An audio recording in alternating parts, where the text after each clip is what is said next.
It'll be one to go this time by.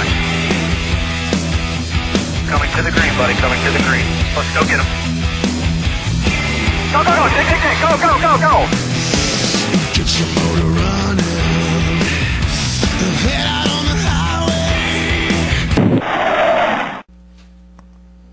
Okay, we'll roll right into our next chase driver press conference. Matt Kenseth, this weekend driving the number 17 Carhartt Ford, and he's 9th in points. He has a win here at Lowe's Motor Speedway. 5 top 5s, 8 top 10s. Matt, your thoughts leading into the Bank of America 500? Well, I look forward to it. I think we all look forward to racing here at Charlotte for a lot of different reasons, but it's a great track. I look forward to being here and close to home and where all the teams are from, and hopefully getting back on track. Take questions now from Matt. We'll start with Ed, then we'll move over here to Brad. Go. Ed Hinton, ESPN.com.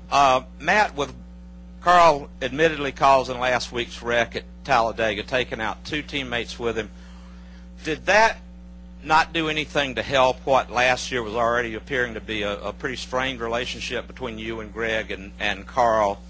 And also a usually informed source, who shall go unnamed but drives number 16, advised me to ask what you said about the situation in the medical center last week.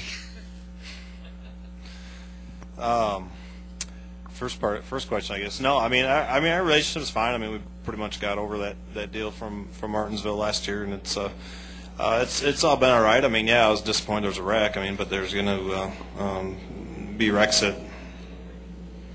Who's messing with the volume button? That sounds terrible. Put it back how it was.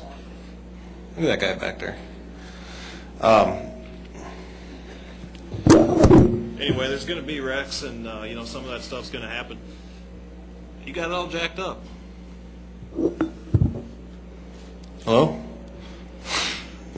He caught me on the wrong day to do that.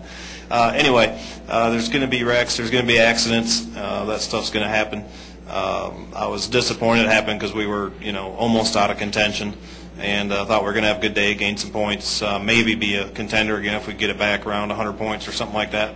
And then we got wiped out. So, I mean, I was disappointed. I thought that Carl knew better. He's been preaching the stuff about being careful and working together and teammates and all the stuff. So I was disappointed it happened, but yet it was an accident, and that stuff will happen.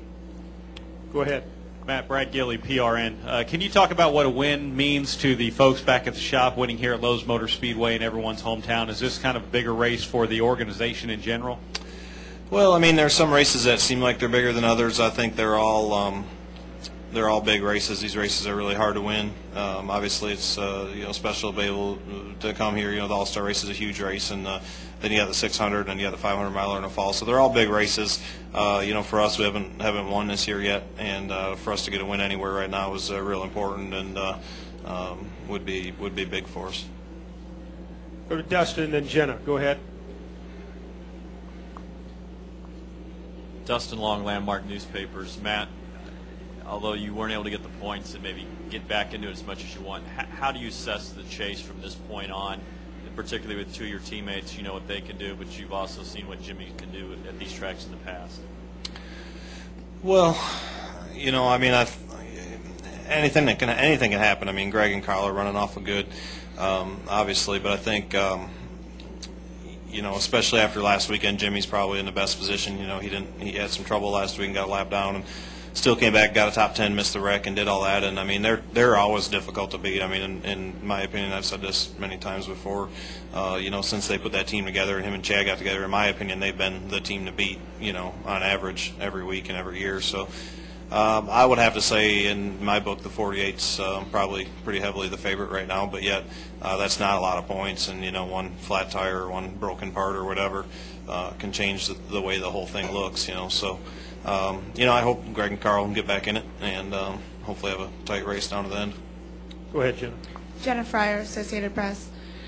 Before Tony got his win last week, there were 3 former champions who had at least one win a year every year. Now it's just you and Jeff. I'm wondering, is that something, is being winless important, not important, but if you end the year without a win, will that be the blow that people think it is if you and Jeff go down as not having Notch won this season?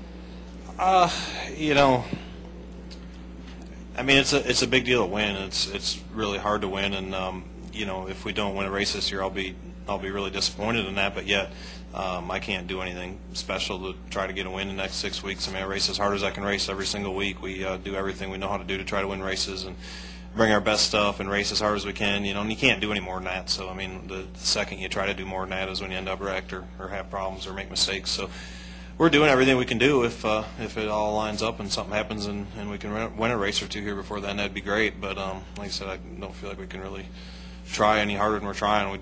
We think that we've been improving here lately, so hopefully we can have our stuff running good enough to be able to get one. Other questions from Matt? We've got one on the front row. If we could get distinguished gentleman there, the microphone. Ray Spencer with Sporting News. Matt, they tell you in the drivers' meeting, no bump drafting in the corners. In light of what happened on Sunday, is that something that they should enforce more strictly? I don't know. I mean, man, there's a lot of rules, and that's always kind of a judgment call. And in the past, you know, you've heard people get warned, and when it looks kind of crazy, and I didn't really hear a lot of that Sunday. But you know, Talladega's pretty forgiving. You know, it's got a lot of grip. It's really wide. These cars are really stable. So, I mean, we should all know better that you can't run into somebody in the middle of the corner, especially in the left rear. I mean, if you're squared up on their bumper and you're kind of right behind them and pushing them, you know, you can get away with that a little bit, especially in restarts or, you know, if you're not going as fast. But when you're making a run to the front, you're running real fast, and you're closing on somebody, you kind of know you can't really run into them in the center of the corner. So, I mean, that's just, I mean, it's hard to ask NASCAR to enforce everything and to make sure we don't have any wrecks and cause any wrecks, because I mean that's part of racing. You know, I mean everybody's, you know, pushing it, you know, to the limit as far as you can, but hopefully know where that limit is before it's a disaster.